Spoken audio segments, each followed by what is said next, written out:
everyone, and welcome to a brand new video of Faith and Forts. I'm so excited for this video because it's just such a compilation of the entire pregnancy, really. There's just no other way to put it. And so this is the third trimester vlog, and I'm going to be talking about some of the changes that we did for our bedroom, some of the things that we did to prepare for our baby's arrival. I'm also going to be talking about symptoms, products that I used that I really believe in, products that I didn't end up believing in once I started using it, and just different perspectives as to how I feel now that we are only 3 weeks away from baby girl coming soon. So first and foremost, I am now 37 weeks pregnant. We are 3 weeks away from the due date. And honestly, it's very surreal to think about how we've gotten to this point. And I started filming around June of last year, and I never knew how far I was going to get with these videos. As I mentioned in previous videos, it was initially a way for me to cope with just a lot of the fears and the anxieties that bubble up when you've had losses. And instead of approaching this pregnancy with fear and at the back of my mind always having that what if, I wanted to celebrate and be faith-filled and walking in confidence in regards to this pregnancy. And so documenting the process, and especially my first and second trimester vlogs and just ultrasound appointments and stuff like that, all of those things were my way to combat fear and doubts and to really just say, you know what, I am gonna keep this as consistent as possible, because even in a situation where the unthinkable would happen, I don't want to feel ashamed about enjoying every milestone. And I've mentioned briefly about this in my video on miscarriages, but one of the biggest things that I feel is a result of miscarriages is that you now walk on eggshells for everything when it comes to pregnancy, especially a new pregnancy. It's almost as if we cheat ourselves out of being happy or out of celebrations. And thanks to my sister-in-law, I remember that, she got pregnant with my nephew Jacob, and she announced it super quick. It was roughly around a week or two, I think, that she had found out that she was pregnant. And I was still grieving, the miscarriages that I had gone through. And my perspective at that time was being warped by grief. And I remember asking her, like, aren't you afraid, to announce, didn't you have any sense of fear of, the what if, right? And this was coming from a broken place, a grieving place, and a fearful place. And she said, no, because I remember someone told her, she said, I remember someone told me that regardless of what happens in this pregnancy, obviously, first and foremost, we trust the Lord, but I want to celebrate every milestone, even if it was for a few weeks. I am not going to prevent myself from being excited about this baby's life. And I confess, when she mentioned this, I couldn't receive that in that moment right then and there, because I was still grieving and I was broken and there was a lot of emotions. And in reality, there was a lot of envy towards that mindset. There was a lot of envy as far as like, how come other women are so confident and I'm afraid? I don't want to be afraid.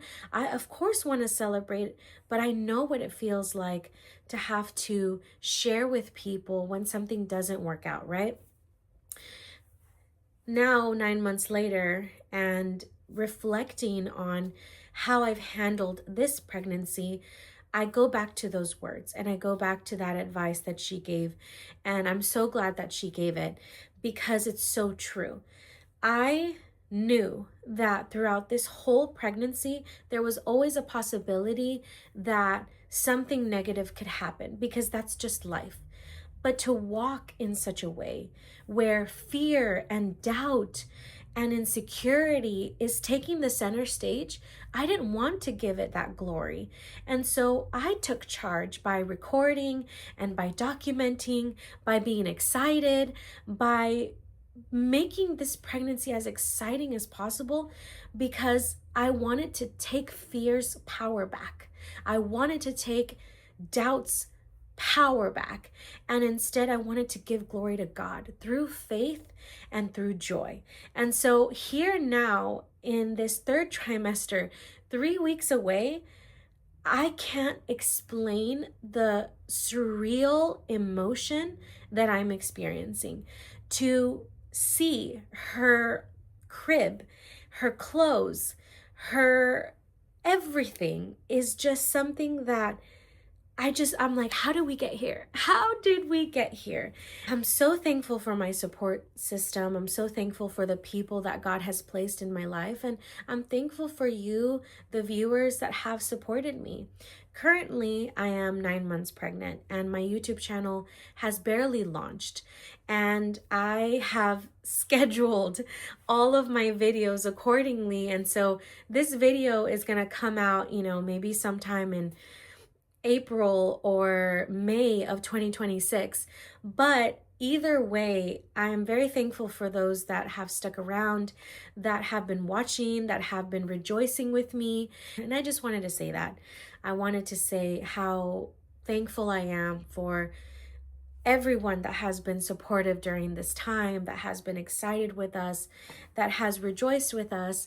And here's to a few more weeks. First and foremost, let us talk about the room and how it looks. So I am so proud. I'm going to be putting in some clips and some videos, maybe even some photos as to what our bedroom looked like way before we found out that we were pregnant, and for sure once we started making some renovations. And so as you guys can see from these videos, we were going for the navy blue accent wall with some light blue tones around the room. It was kind of a masculine tone, but I didn't mind it. When we first got married, obviously we were going for a specific look. And at the time, I was perfectly fine with the masculine look, the darker colors. I didn't really have a preference. I didn't even know what my style was up until probably about a year or two ago. I can honestly say even downstairs, our living room, our kitchen looks very different than what it was when we first moved in. So this is what our bedroom looked like at the beginning. It was just very simple, minimalistic, not a lot going on. So when we found out that we were going to have a baby girl, I definitely didn't want to go pink, and I didn't want to necessarily change the colors of the wall to the gender of the baby, because I'm always thinking of the future, and if the Lord allows us to have more children, if that's in the plans for what we want, I definitely wouldn't want to make a decision that would affect that. And so I personally love the neutral colors lately. I have been enjoying a lot of beiges and whites and just softer tones. And so we made the decision to continue the color that we had in our living room and in our kitchen to basically follow us all the way to the second floor. And so we decided to go for this cream kind of colored look. And I had a vision. I had seen, because of my algorithm, a lot of women putting these stickers on the walls. And obviously when you look away, you will see that it looks like a wallpaper. It looks like you went ahead and did some expensive decoration, but in reality, they're just stickers and they can come off super easy. So I was like, that is perfect. That can go great with a neutral base wall, and we will have everything neutral colors. So I figured if we get like a wooden crib, then we can go ahead, and that could work for a boy, that could work for a girl. We changed a few of our furniture pieces, like this piece. This is thanks to my sister-in-law. She was getting rid of it and we were like, we want it. And it all was going according to our comforter, it was going according to our curtains in the room. And we started to make little changes, as you guys are seeing from the videos. Decided to get some, I believe Joel calls them scones or scones. I'm not sure if that's what they are called, but mini vintage looking lights. We added that to the bedroom. My sister-in-law also gave us her beautiful gold mirror. She was getting rid of it. So I was like, yes, that is going with our theme. So we started to piece together this look, this homey, cozy, vintage vibe. This is something that is following us from our living room all the way upstairs. We have a lot of vintage pieces, a lot of gold accents. So essentially we are just bringing it all the way upstairs. And when we officially started to make a lot of the changes, obviously Joel was helping me with the painting. He was helping me with the setup. For example, the little canopy. That was something I really wanted to do. It was something I had seen with princesses, and it just was something that I thought was so cute. I really wanted her to have a canopy. And we also wanted to go for like the wood, the kind of brown little undertones as well. So this is the end result of how our bedroom looks, as you guys can see.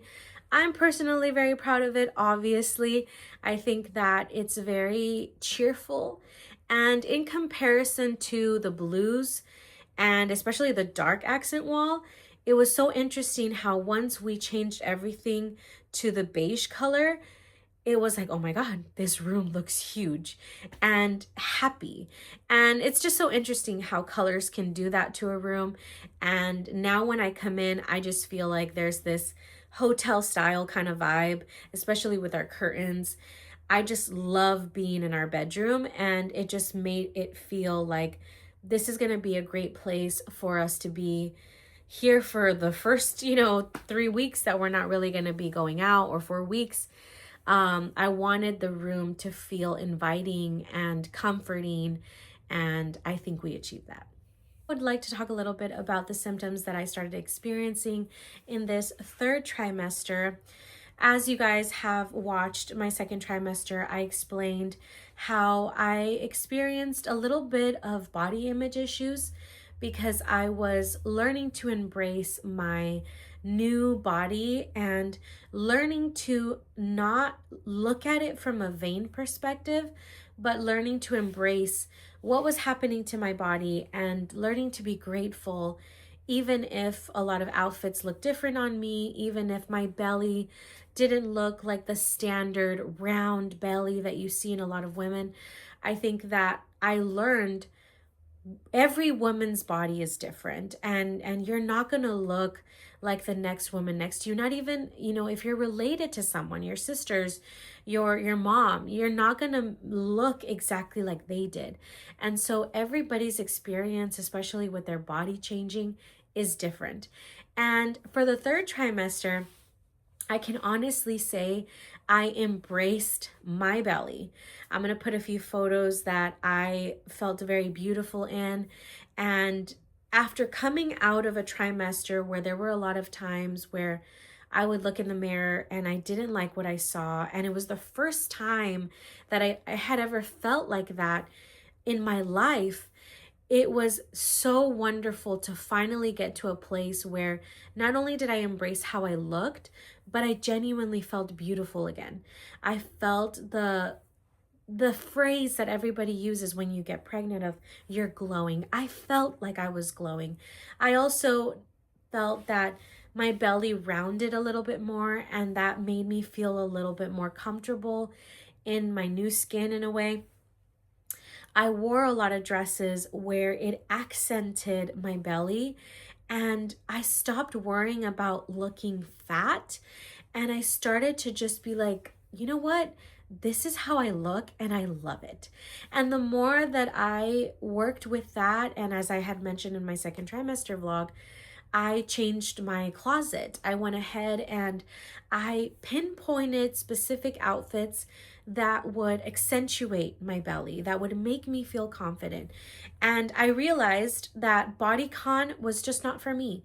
I did a lot of A-line dresses, and that made me feel beautiful. And that was probably one of the best symptoms, I guess I could say, that I felt, which was I loved how high my belly was. A lot of women have said, oh, you know, if you carry high, that means that that's a specific gender of the baby. If you carry really low, then that means you're having a boy or something like that. And I just was carrying high. I'm actually still carrying pretty high. She hasn't fully dropped yet, but thankfully she's in position. But I started to get excited about the fact that I could put my hands like this, and I'm like, okay, she's here, she's here. The third trimester, I will also say that I really enjoyed her movement. Now, she's an active girl. She's either going to be a soccer player, or she's going to be some very, like, you know, she's going to have very dancing shoes or something, but she's an extremely active baby girl. And that was something that was so interesting to me in this third trimester. I had seen videos on Instagram about women and, you know, how like the baby's just moving underneath the belly and you're just like, oh my God, like it looks like a little alien. That was exactly my experience. I could not believe how she would move from like one moment to the next. If I have a video of her where she's moving, I will definitely include it in this video, but she's moving right now. And she was just so interesting. Like I could never detect exactly that's a foot or that's a fist, but it was just so interesting how I could just feel her turning or just swimming, or she'd do this little like, and I couldn't tell, I'm like, are those her feet or are those her hands? All in all, it was surreal, the word of the day, to just be in a moment where you're like, there's something inside of me that I'm not controlling and it's moving on its own. Sometimes it freaked me out. Sometimes I'd be like, oh, this is wonderful. I remember one day she actually grossed me out because it was in the middle of the night and all of a sudden I just felt, now that could have been her arm, that could have been her pata, her foot, but I just felt my skin lift, like my belly. And I remember I was like, oh my God. I was touching my belly and it wouldn't go down. Like she literally lifted my skin and there was just this little lump. Oh my God. Not only did it freak me out, it kind of grossed me out. And I was like, oh my God, I have all this love for you, child. But still, like, this is next level. And I was pressing on it and she was just like, yeah, I'm here in the middle of the night, like 3 a.m. And experiences like that was just like, oh my goodness, this is where I'm at right now. I'm 30 years old and we all have thoughts about our futures and experiences we're gonna have. But there's actually like, it was just so weird. It was like an existential thing for me of, oh my goodness, I'm 30 years old. I'm Kez and I am pregnant and there's a child inside of me and she's moving around, and it was crazy. We need to talk about products because in my second trimester video, I made a few bold statements about certain products, and I think it's very important to talk about them on this video because my mind changed. So first and foremost, when I was in my second trimester, I wasn't as out and as big as I am now. So I preached hard on the Baby Bub pillow, and honestly, I hate it. I actually believe now in the Mom Cozy baby pillow or pregnancy pillow, and honestly, it has been so comforting to have it. The full body pillow where I'm able to just hold on to it and then I can switch from one side to the next. It just worked out. At the beginning, because I wasn't as big, I felt that I was just slipping. I felt that it wasn't as much support. And so the other pillow was keeping me upright. I wasn't on my back multiple times in the night, Whereas now in the third trimester, because I'm much bigger, the little pillow that, hugs you on both sides, I just felt so constricted. I felt so stiff. I didn't feel comfortable, and I ended up trying the Mom Cozy pillow and giving it another try again. And it was like, yes, this is exactly what I need. And so that's the first one. The second one I want to talk about is that shea butter, baby butter kind of stretch mark preventer type thing. And honestly, I ended up getting stretch marks. And they're the cutest stretch marks. I'm not going to post a picture, but they're actually the cutest stretch marks. I have what looks like two little bear claws that just like scratched me like this. And I love them. I think that they are her first drawings on my body. And I honestly feel that maybe there are better products out there. I didn't do a lot of research. I just ended up going with this one because it was recommended to me. And at first it felt like it was preventing because I didn't notice any stretch marks. And then before I knew it, they just started popping up. And I realized that more than anything, I think it's a genetic issue. I don't know that there are really good products out there. Then again, I wasn't very religious in using it, so maybe I'm wrong. But I wouldn't say that it worked for me because obviously I got stretch marks in the end.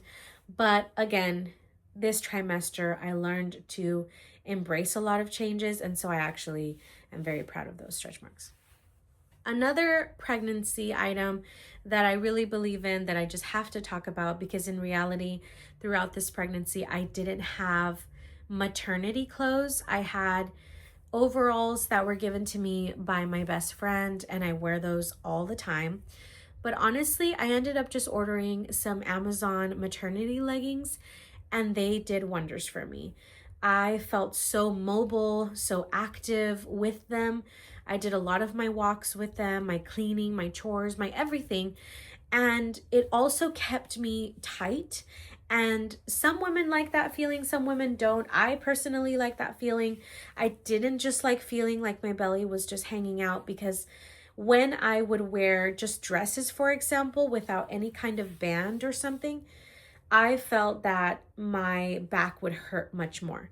But whenever I had leggings or some kind of tightness in what I was wearing, I felt like that was a relief on my back. So definitely recommend Amazon leggings. Just a standard one for me. I chose whatever had the best reviews, pack of 2, and I was gifted another one, and so it was just a great purchase, and I definitely would say that was a good buy.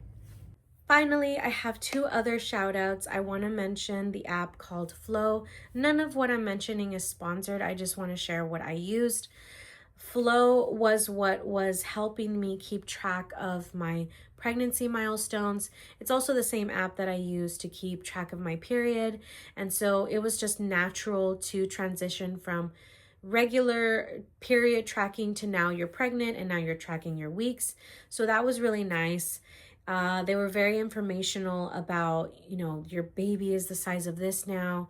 This is what is currently developing. And as a Christian, it would just make things easier to pray for. So for example, it would say, week 13, baby is developing XYZ thing. And so I would make sure that my prayers were intentional of like, Lord, today you're working on her nervous system. Today you're working on her skeletal system. Today you're working on her eyesight or her hearing. And I could be very specific in my prayers thanks to the app. There were obviously other informational resources that were available, what to eat, what not to eat, how to sleep, positions that you could use to relieve, back pain, birthing exercises, birthing positions. I mean, you name it, there was information there.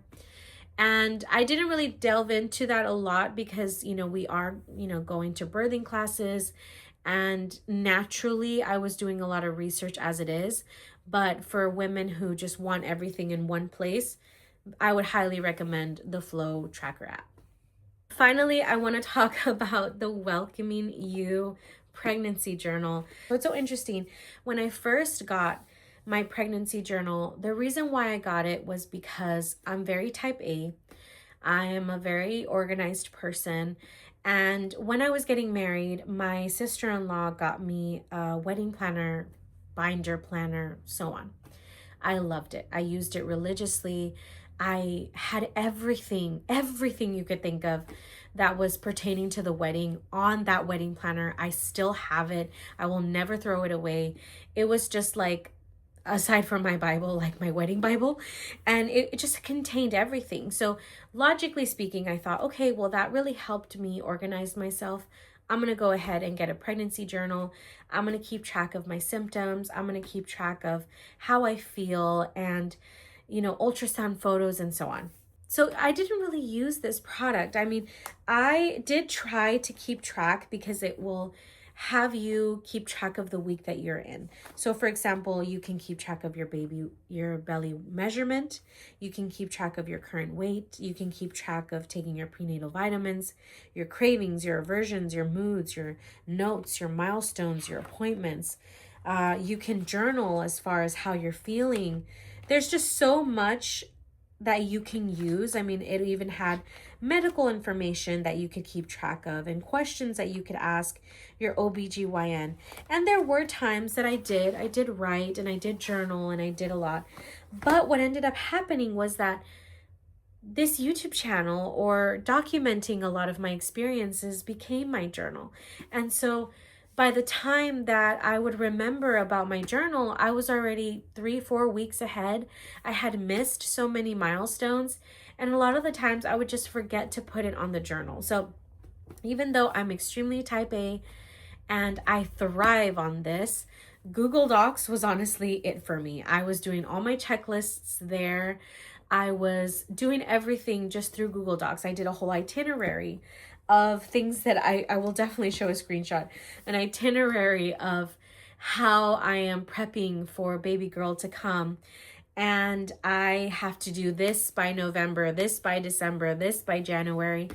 And I just did my own thing. And so even though I do think this was a very thoughtful product for a lot of women, I didn't really end up using it. So it wasn't something that I stuck to. And I have to mention, because in my ultrasound video, I say, I'm going to talk about the pregnancy journal, and I never did because it just didn't work out for me. On this video, I also kind of want to mention a little bit about my baby shower as well. Unfortunately, I wasn't able to film my baby shower. Joel and I were so busy, but it's just something that I just have to highlight on this video. I will put a few pictures from that day, and there's so much to say. First and foremost, I think that one of the biggest things that I took away from our baby shower was the overwhelming amount of support and presence that we saw from all of our friends and family. I am the kind of person that is very aware that a lot of people don't have the financial means to just splurge. Even if you want to, you can't go to every party and spend, $100 on everyone and just say, I just want to give you, even as generous of a heart you have, it's difficult to do that, And so I remember that when we were planning our baby shower, I didn't want to do a registry. I didn't really grow up with it. It wasn't something that was common with my side of the family. And my sister-in-laws were like, no, like you should do it. People will get you stuff from your registry. And that became kind of like a stress without knowing, because once I started piecing together the registry, it was just such an identity crisis. So for example, I started off with bottles, and then I was like, what bottles are the good bottles? Are there bad bottles? Are there good bottles? There's so many different kinds of brands. I'm not even going to go into it. There's just so many brands. And is this the right one? Is plastic bad? Is glass the way to go?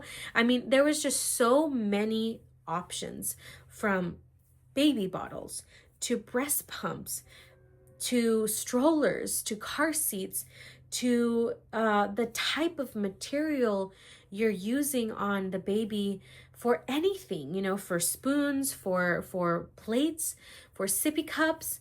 Then there was the whole question about what diapers should you use. Should you use hyperallergenic, super high sensitive, very off-brand type Pampers, or are you going to go ahead and use Huggies or Pampers? Are you going to go ahead and use the Honest brand? Are you going to use, wipes that have fragrance or no fragrance? Are you going to use shampoos and conditioners, or all the things that are regarding bath that are Johnson and Johnson? Oh no, Johnson and Johnson is not good anymore. It's Aveeno now. No, it's not. It's not Aveeno now. It's this off brand that everybody's using. Formula. Well, what formula is good? Do you go regular? Is it Enfamil? Is it Similac? Is it an off-brand? Is it goat milk? It became the most stressful, I would say, month of my life. I just went through such a period of like, I don't know.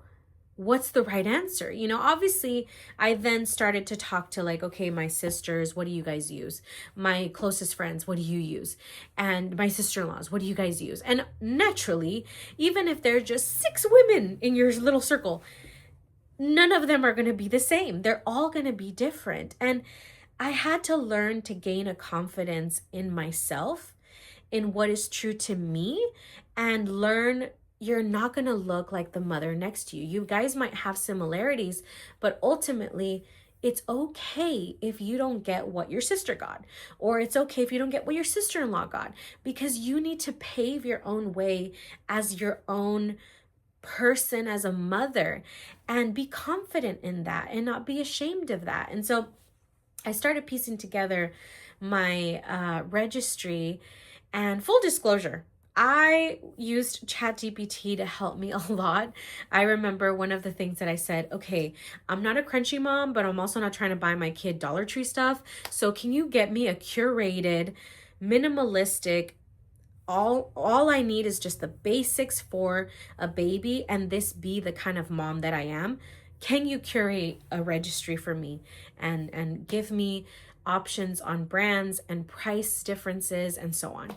And ChatGPT really helped of like, okay, if you're kind of like in the middle, like these are the kind of brands that these kind of moms use. If you're not all the way crunchy mom, if you're not all the way Dollar Tree, like I'm just going to give my kid anything, here's where you range in the middle. I ended up going against the grain, and I got a stroller that wasn't the Nuna.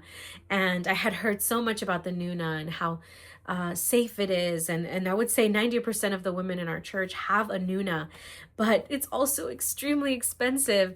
And again, as I was putting together my registry, I just thought like, first registry I'd ever made. I don't think I even did one no, I did do one for my wedding. But it was just one of those things that I was like, what are people going to think? I can't put a $1,000 stroller on my registry. People are going to think I'm crazy. And I was also going for of like, in the event that, nobody gets me anything, because I really didn't think that was going to be a possibility. I'm going to have to buy these things on my own, right? So I'm not going to put something super expensive on my registry, because then that's going to break my wallet. And I'm looking for safety and convenience, but also, not going overboard with the spending. To our surprise, every major gift we needed, we got. It was just amazing to me how people showed up. Our crib was a gift from, one of our closest friends. Our stroller and our car seat was a bundle that was purchased by 2 of my sisters and a close friend. 2 friends of mine purchased our bassinet. There was just so many people that were showing up and showing up in ways that was like, you got us the playpen, like the playpen was expensive, or you got us the little swing. The swing was like $100. I think what it was, I think what was so interesting about that whole experience was that, again, we went in putting together this registry mainly for us as a way to track of the things that we needed. And we were very selective about the items that we put on that list because I genuinely did not expect anybody to get us large gifts. I thought the majority of people at a baby shower, they're going to give you clothes or, onesies or blankets and stuff like that. And that is already highly appreciative, let alone someone buying you a crib or someone buying you a car seat. And I think that's what really like flabbergasted me and made me feel extremely humbled. Our crib was a gift from friends. Our bassinet was a gift from friends. The stroller and the car seat was a gift from friends. A lot of the major gifts that we received that were above, to me, anything above $50 was already like, whoa, like someone is spending that much on us. Like it was just so amazing. I mean, we got everything. We got everything that we needed. And I don't say that as a way to be like, we're so spoiled or so this. No, no, no. I was genuinely humbled by the response, by the fact that I could say, our diaper bag was a gift. The gowns that I'm gonna plan to wear for the hospital, those were gifts. I mean, people really showed up and bought the stuff that we requested. I wasn't picky as far as clothes. Like for me, it's like I don't care about that. Like it doesn't have to be from a specific high-end brand. Like go to Ross, go to Burlington, go to Target, go to wherever, I don't mind that. And there was an overabundance of clothes. And we were not just blessed from that baby shower. I also had a baby shower at work. There were women at my job who I've never spoken to, who I don't even have a work relationship with them. And they gifted me something. And just the whole time, I think what it did for me, aside from it being a humbling experience, it just made me feel like the Lord just takes care of you. And obviously there's a lot of love and there's a lot of support from our friends and family, but the Lord just took care of us. He just held us the entire time of like, I don't want you to worry about anything. Baby girl is going to be completely taken care of. And there was some very meaningful gifts also. I mean, I'm going to reveal her name. I don't know if I've already revealed it in previous videos, but her name is going to be Isabella Luna Jimenez. And Isabella is the name that we chose because it means God's promise fulfilled. And that was something that really resonated with us. It also means devoted to God in some translations. And Luna was all Joel. He chose the middle name. He really liked that name. And I was like, all right, we're going to go with Luna. And so her name is Isabella Luna. And one of our cousins actually gifted us multiple gifts with engraved items. So there was an engraved blanket, there was an engraved little stuffy, an engraved bag, engraved sippy cups and plates. And there was just a lot of things that I thought was like just the way people showed up for us and the way they showered us with gifts. And it just made me feel overwhelmed in a positive way. And coming home, seeing the entire living room filled with, gifts, and obviously in the weeks to come, it was now a process to open everything and wash everything and, literally put it where it belonged. It was touching a prayer every single time. There's a brother in our church where I was having a conversation with him, and he and his wife struggled to have a baby for about 13 years, if I'm not mistaken. And he said to me, the most beautiful experience that you will have is that when you hold your baby girl in your arms, you are physically touching a prayer that was vocalized with tears and with pain, with yearning. You are now touching that prayer answered. That has stuck with me ever since he shared it. And I realized that every time I touch her clothes, her socks, her things, her crib, I am touching an answered prayer. And only the Lord knows how hard that season was for us, and how many times I remember going to work and I would cry in my car, and I was dealing with a lot of anxiety and anxiety attacks, and I felt so alone in that process. I remember there were times I would just sit in the back seat and I would cry and I would call into God and I would say, Lord, I need you. I need you to intervene in this situation and pull me out of this pit, and pull me out of this pit of grief, this pit of anxiety, this pit of fear of the future, of what tomorrow might bring or not bring. And I need to come out of this. And not only did he bring me out of this, but there's been so much joy in this journey and in her life, that everything we received, even though yes, it's materialistic, but it was all answered prayers. It was all God's provision. It was all God's way of also telling us, I'm gonna take care of you and everything's gonna be okay. And enjoy it. Enjoy the clothes, enjoy the crib, enjoy, putting the car seat in the car. And all of these huge moments have all been extremely wonderful and such a blessing. And so to close this video out, I just want to go ahead and say, to everyone who was at the baby shower, to everyone who's been supportive of us throughout our entire pregnancy journey, for those that have prayed with us throughout our whole journey, thank you. And I mean, there's just no other word to say aside from thank you for everything. And we cannot wait to meet baby girl, to meet Isabella, and to hold her in our arms and to say, I'm touching an answered prayer. So thank you so much for joining me on this video. I will see you guys on the next one.